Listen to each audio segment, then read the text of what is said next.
Bismillahirrahmanirrahim. Alhamdulillahirabbil alamin. Allahumma shalli wa sallim ala sayidina Muhammadin miftahi babi rahmatillah adada ma fi ilmillah salatan wa salaman daimain bidawami mulkillah wa ala alihi wa sahbihi.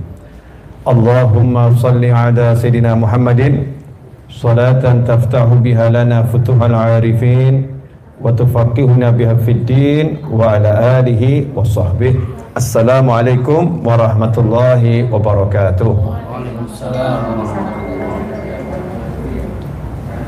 Pemirsa dimanapun Anda berada, hadirin yang dimuliakan Allah Ta'ala, alhamdulillah sore hari ini di kantor Akhina Ferianzah, atau yang biasa saya panggil Bang Ferry, kita bisa duduk bersama untuk mengobrolkan hal-hal yang manfaat, yang jadi obrolannya para ulama, obrolannya orang-orang soleh. Insyaallah obrolan yang baik badal asar untuk cari ilmu adalah hal-hal yang biasa dilakukan oleh para ulama, khususnya para ulama dari Hadramut ya. Biasanya kalau badal asar itu melakukan kajian, atau biasa dengan istilah beliau-beliau roha. Insyaallah. Kenapa dilakukan ba'dal asar? Karena dikatakan bahwasannya rezeki zahir itu dibagi di pagi hari, sementara rezeki batin itu dibagi di sore hari ba'dal asar. Ini saatnya dibagi rezeki batiniyah. Nah, mudah-mudahan batin kita mendapatkan rezeki yang banyak dari ilmu-ilmu yang berkah, yang manfaat, yang manfaatnya kembali pada diri kita pribadi, keluarga kita, sahabat kita, dan seluruh umat Islam dimanapun berada. Amin Allahumma amin. Kali ini saya pengen ngobrol tentang hadiah sang kekasih. Namanya orang tuh kalau mencintai itu suka saling memberi hadiah. Ya, kalau mencintai suka saling memberi hadiah. Makanya kalau kita itu mencintai tapi kok nggak suka ngasih hadiah, maka ini juga agak aneh karena tidak sesuai dengan apa yang diajarkan oleh Nabi Muhammad Sallallahu Alaihi Wasallam, di mana Rasulullah SAW menyatakan, salinglah kalian memberi hadiah, maka kalian akan saling mencintai. Jadi memberi hadiah itu jalan untuk menimbulkan cinta. Kalau udah cinta, ya juga akan semakin suka memberi hadiah. Nah, alhamdulillah masyarakat Indonesia dulu, mudah-mudahan sampai generasi kita nggak hilang ya, itu suka memberi hadiah kepada tetangganya. Misal masak sayur asam, kalau bahasa Solo, Jawa Timur, jangan asem katanya. Sabda Nabi SAW kalau masak disuruh ingat sama tetangga, bil makna seperti itu. Kuahnya dibanyakin, minimal kuahnya dibanyakin biar bisa dibagi sama tetangga. Makanya orang-orang dulu ya, masyarakat kita kalau masak ingat tetangga. Dulu ya, kalau masak ingat tetangga. Kirim hari ini tetangga yang sana, besoknya kirim tetangga yang sana. Masing-masing tetangga ingat sama tetangganya.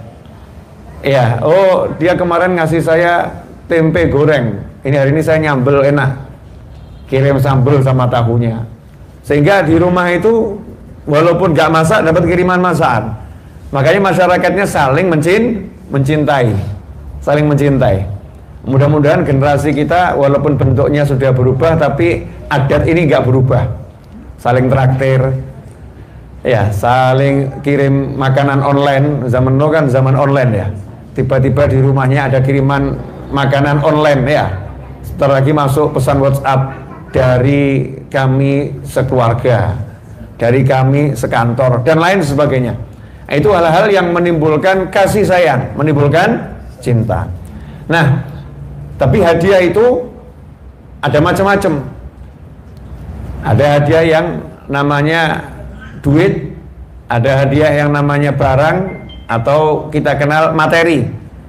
Jadi hadiahnya berwujud materi. bagus, tetapi itu hadiah yang dalam pandangannya orang-orang soleh, hadiah yang biasa, yang nilainya ya dunia, yang nilainya dunia. Hadiah yang terbaik itu adalah al-ilm, ilmu, doa, zikir, ya, ilmu, doa, zikir. Makanya dulu orang-orang soleh itu berbagi hadiah bukan berbagi duit. Berbagi duit itu hal yang biasa, tapi mereka berbagi amalan. Saya punya amalan ini, saya berikan sama kamu. Itu kalau bahasanya santri, saya ijazahkan kepada kamu.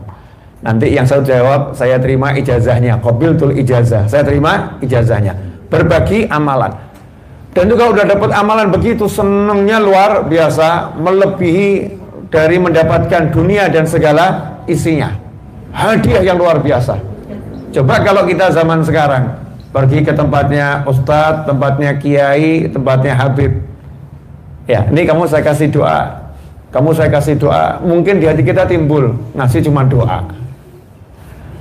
Ya, kalau doa semua orang bisa, ngasih cuma doa, kok cuma doa terus yang dikasih. Sementara sebetulnya itu hadiah yang paling mahal, hadiah yang paling besar. Karena duit bisa habis, materi bisa hilang. Kalau materinya nggak hilang, duitnya nggak habis, kitanya yang hilang.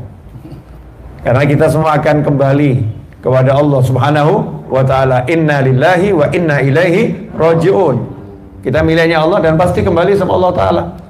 Jadi kalau yang kita punya uang dan lain sebagainya itu, kalau nggak uangnya itu habis, ya kitanya akan habis duluan.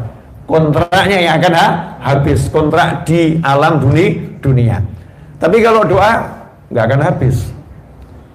Doa ini semakin dibaca, zikir semakin dibaca, ilmu semakin diamalkan, maka dia akan semakin tampak khasiatnya, semakin tampak manfaatnya.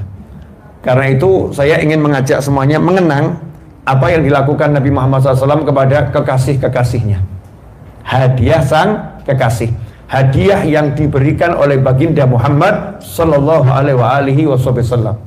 Di antaranya adalah Sayyidina Anas bin Malik radhiyallahu anhu. Anas bin Malik ini dari umur 10 tahun beliau radhiyallahu anhu dihadiahkan oleh ibunya kepada Nabi Muhammad SAW. Ya Rasulullah, setiap orang Ansor datang menghadap kepadamu memberikan sesuatu. Ketika Nabi hijrah dari Mekah ke Madinah, orang-orang Ansor itu pada memberikan hadiah pada Nabi Muhammad sallallahu alaihi wasallam. Ya Rasulullah, orang-orang Ansor memberikan hadiah kepadamu, sementara saya nggak punya apa-apa. Kata ibunya Anas bin Malik radhiyallahu anhu, saya nggak punya apa-apa, saya cuma punya anak ini umur 10 tahun. Anak ini saya hadiahkan kepadamu ya Rasulullah, untuk jadi pelayanmu ya Rasulullah, biar ngabdi sama kamu ya Rasulullah. Anaknya disedekahkan lillahi ta'ala untuk Nabi Muhammad SAW. Maka Anas bin Malik radhiyallahu anhu dari umur 10 tahun melayani Nabi Muhammad SAW. Tapi katanya Anas bin Malik, Rasulullah lebih banyak melayani saya daripada saya melayani Rasulullah SAW. Ya, sungguh-sungguh melayani Nabi Muhammad SAW sampai wafatnya Rasulullah SAW. Jadi kurang lebih dari umur 10 sampai umur 20 tahun. Karena Anas bin Malik mengabdi selama 10 tahun sampai umur 20 tahun, sampai wafatnya Nabi Muhammad SAW. Apa yang Rasulullah berikan pada Anas bin Malik radhiyallahu anhu yang betul-betul melayani? Apa Rasul ngasih uang? Apa Rasul ngasih harta? Ya, ternyata bukan itu. Rasul memberikan doa. Doanya apa? Ya, ibunya datang menghadap pada Anas bin Malik kepada Rasulullah SAW, berkata, ya Rasulullah, Anas bin Malik anak saya menjadi pelayanmu sekian lama, tolong ya doakan anak saya. Dikasih hadiah doa. Doanya apa? Allahumma ya Allah, panjangkan usianya, berkati hartanya, jadikan banyak anak keturunannya, dan kelak wafat masukkan ke dalam surga. Masya Allah. Dapat hadiah 4 doa. Ya, dapat hadiah 4 doa. Duitnya nggak dikasih, tapi didoakan hartanya berkah. Hartanya berkah. Memang nggak dinikahkan oleh Nabi Muhammad SAW, nggak kemudian dicarikan jodoh nih, pembantu saya terpercaya, ya kamu nikah sama dia, enggak. Tapi didoakan oleh Nabi SAW, anak keturunannya banyak. Kemudian juga didoakan panjang usia. Kemudian juga didoakan meninggal masuk ke dalam surga. Saya mau nanya, kalau ada satu manusia punya ini, berarti punya apa ini? Dunia dan segala isinya sama akhirat. Satu, usianya panjang. Ya semua orang tuh rata-rata pengen panjang umur. Walaupun sudah tahu umurnya 60, sudah dekat alam kubur, ya mesti pengen umur 100 tahun. Pengen panjang umur. Itu atillah sehawal afiyah. Yang kedua, masalah loh. Panjang umur kalau nggak punya duit, repot atau nggak repot? Panjang umur nggak punya duit, repot atau nggak repot? Repot. Panjang umur nggak punya keluarga, nggak punya keluarga sendiri, itu nikmat atau bagian dari musibah? Itu bagian dari musibah, ujian dari Allah Subhanahu wa Ta'ala. Tapi Anas bin Malik enggak, panjang umur lengkap dengan semua perlengkapannya. Panjang umur diberi rezeki yang berkah, anak banyak, Masya Allah. Sehingga dikatakan dalam riwayat, Anas bin Malik radhiyallahu anhu itu punya perkebunan. Sementara sahabat-sahabat Muhajir dan Ansor juga punya perkebunan. Cuman bedanya begini, kebunnya Anas bin Malik radhiyallahu anhu, tanamannya sama, tanahnya sama, bibitnya sama, luasnya sama. Tapi kalau kebunnya Anas bin Malik radhiyallahu anhu, Sayyidina Anas bin Malik, 1 tahun panennya 2 kali. Sementara kebunnya tetangganya 1 tahun panennya cuma sekali. Kok bisa begitu? Kebunnya Anas bin Malik tidak pernah kenal paceklik. Jadi kalau tetangga-tetangganya itu kekurangan air, tempatnya Anas bin Malik, Allah kirimkan hujan khusus di tanahnya itu. Jadi hujan itu tidak ada setetes pun yang pergi ke tanah yang lain, cuman di situ. Karena doanya Nabi Muhammad Sallallahu Alaihi Wasallam. Kemudian anaknya banyak. Jangan bahas istrinya ya. Ada yang nanya itu anaknya banyak, istrinya berapa, Bib? Udah, jangan dibahas. Nah, itu bagian persoalan yang diterangkan nanti kalau offline. Nah, kalau online nggak usah dibahas. Dan ketika offline juga hanya dengan orang-orang tertentu ya. Jangan dengan sembarang orang, nanti salah praktek jadi masalah gitu kan ya. Ikhwani rahimakumullah. Nah, ini Anas bin Malik radhiyallahu anhu dikatakan dalam riwayat beliau itu suka khatmul Quran, menghatamkan Al-Quran bersama keluarganya. Jadi kalau malam itu sudah mau hatam, kurang 1 surat 2 surat, tidak dihatamkan, nunggu pagi, habis sholat subuh, habis zikir, anaknya, cucunya, ya pasangan hidupnya dikumpulkan semua, kemudian menghatamkan Quran bersama-sama. Dikatakan itu jumlahnya lebih dari 100 orang. Jadi anak, cucu, ya lebih dari 100 orang. Nikmat ya, Masya Allah. Jadi 1 RT sendiri itu. Ya, mungkin 1 RW kali ya. 1 RW besar. 100 orang. Nggak sedikit itu. Banyak. Nah, lebih dari 100 orang ya. Kemudian setelah usianya sampai 90 tahun lebih, ada yang mengatakan 100 tahun lebih, beliau radhiyallahu anhu berkata, semua doa Nabi SAW itu sudah saya dapatkan.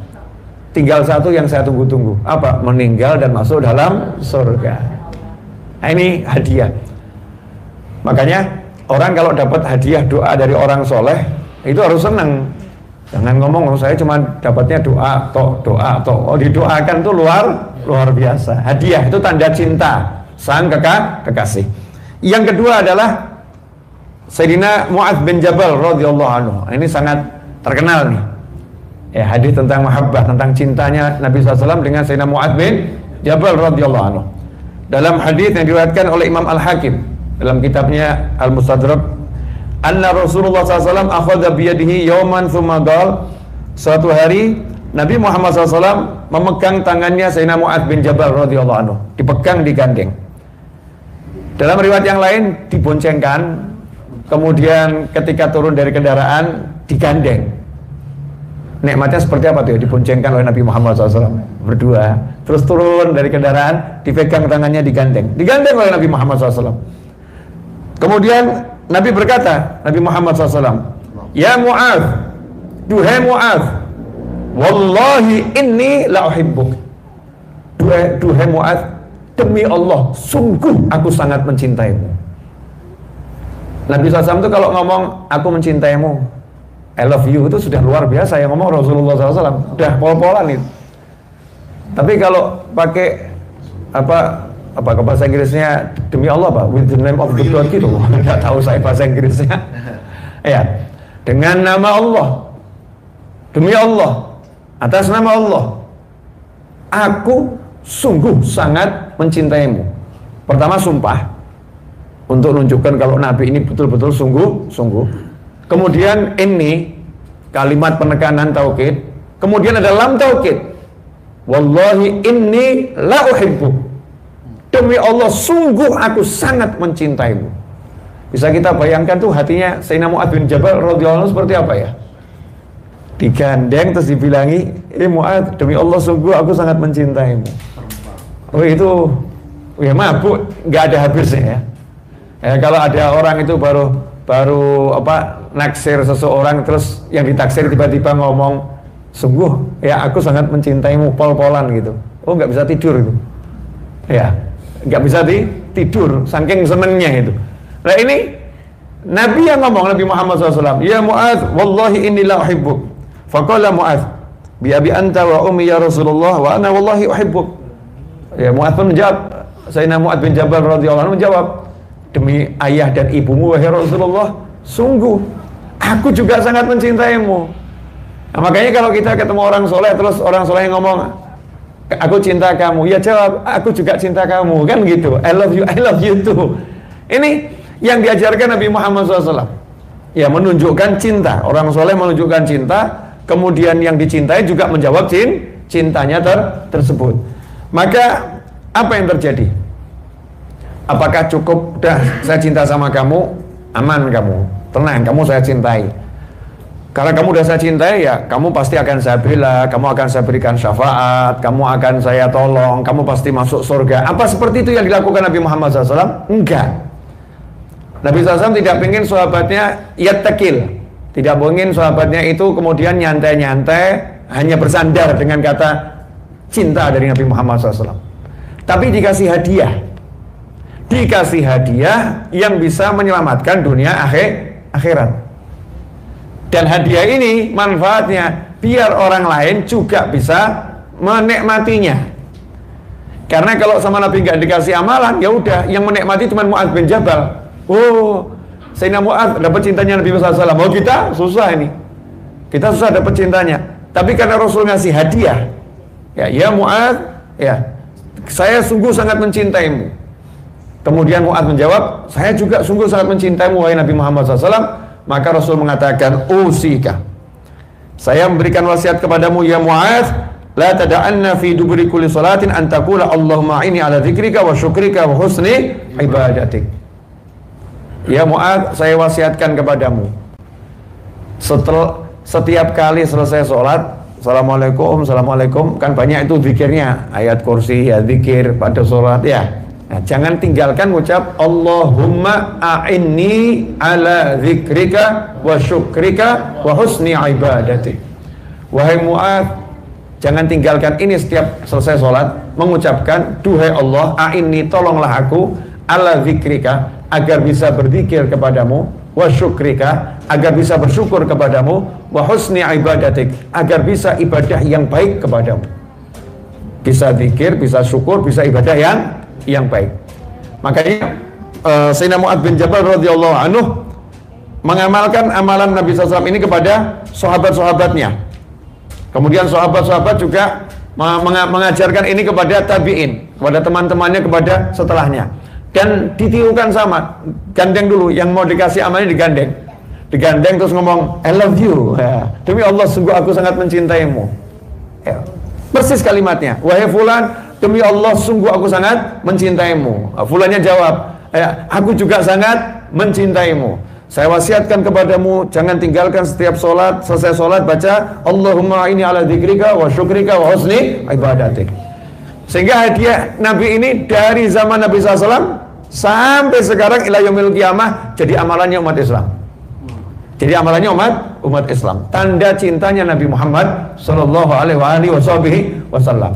Nah, sehingga kalau kita amalkan, ya insya Allah kita termasuk yang dapat kalimat tadi ini, dicintai oleh Nabi Muhammad Sallallahu Alaihi Wasallam.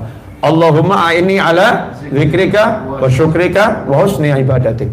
Nah, sementara kita ini katanya cinta sama anak, tapi yang kita kasihkan sama anak ini cuman mainan, makanan, mainan, makanan, mainan, makanan. Doa jarang kita kasih. Dan kita nggak ngelatih anak untuk menerima hadiah doa, itu lebih dari mendapatkan apapun. Ya, anak diajak ke tempat bermain kan seneng. Tapi kalau dia suruh ngapalin doa, seneng atau beban? Beban gitu kan. Kita belum mendidik anak kita untuk, saya senang nih dapat doa ini, saya senang dapat doa. Doa ini luar biasa. Doa ini hadiah yang paling besar. Begitu juga kepada pasangan hidup kita. Mohon maaf ini. Kira-kira para istri kalau dikasih duit sama doa pilih mana ya? Hah, para istri? Babu. Hah, Fajar.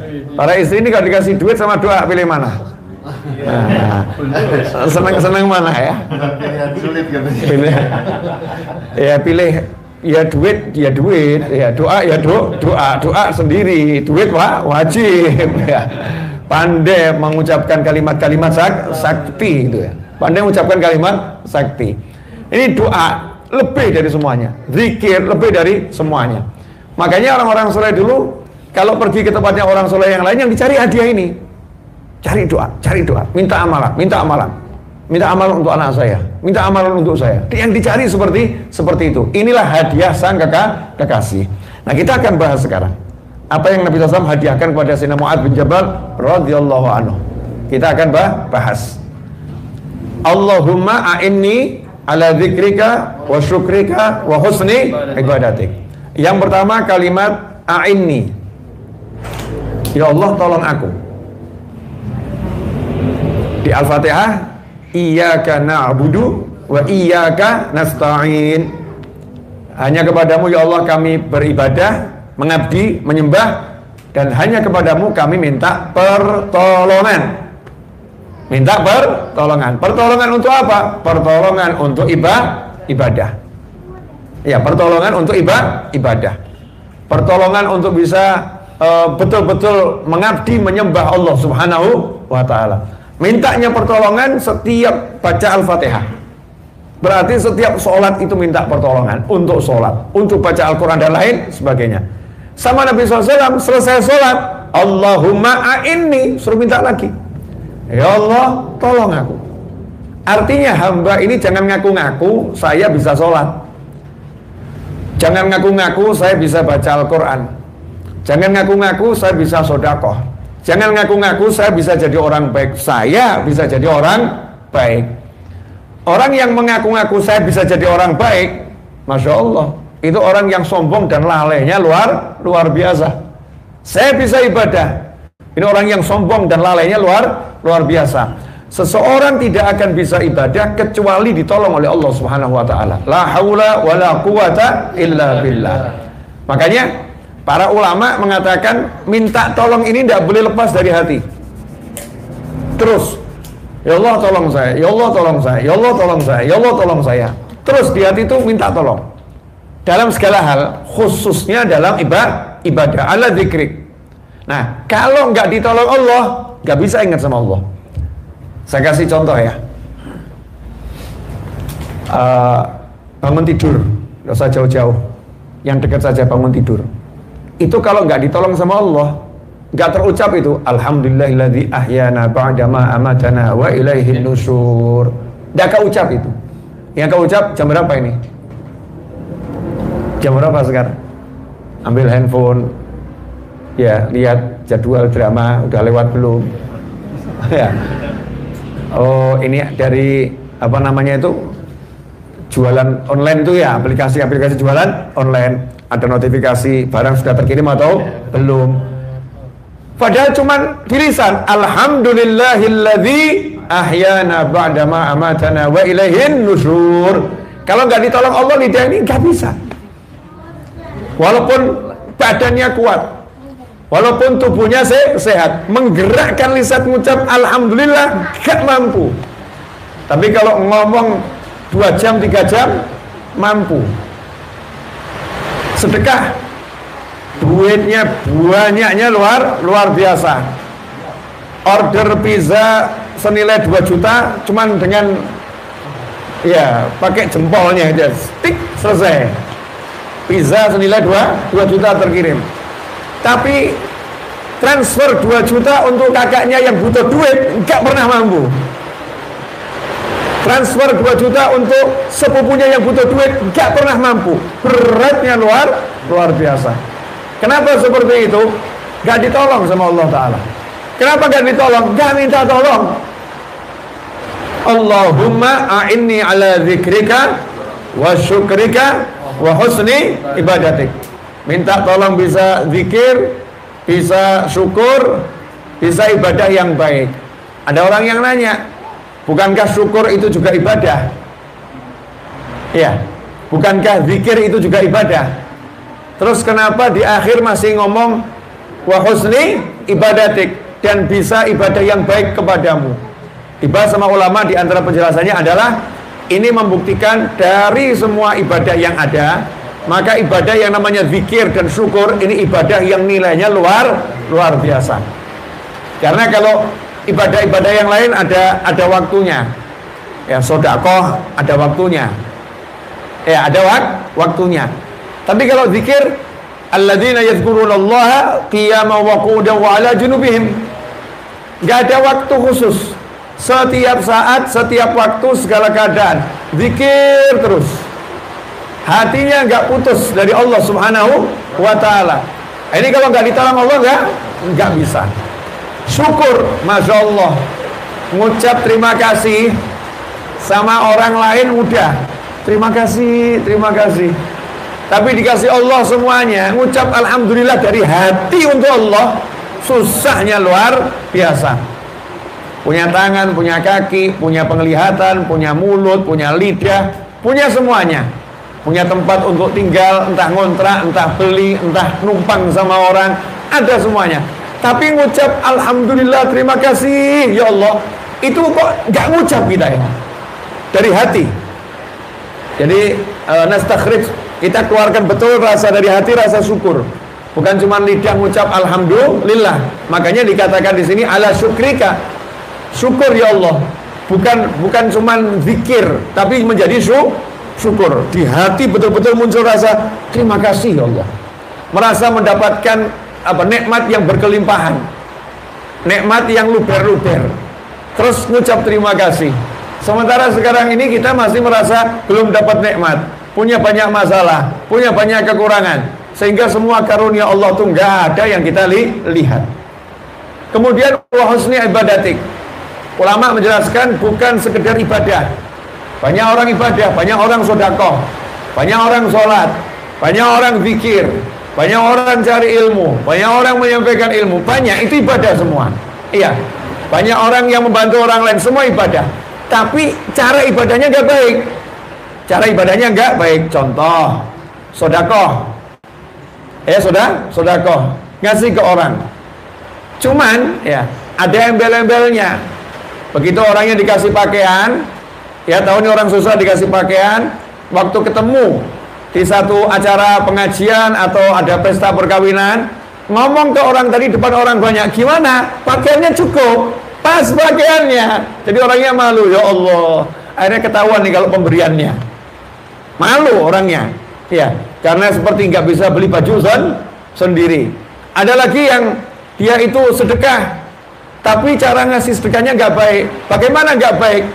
Ngasih uang sama-sama 1 juta, yang satu ditransfer nggak ada orang tahu, yang satu dikasihkan langsung dengan uang ratusan ribu yang masih baru, yang satu dikasihkan langsung tapi dia pilih dari dompetnya itu uang-uang yang lusuh, ya, uang-uang yang lusuh.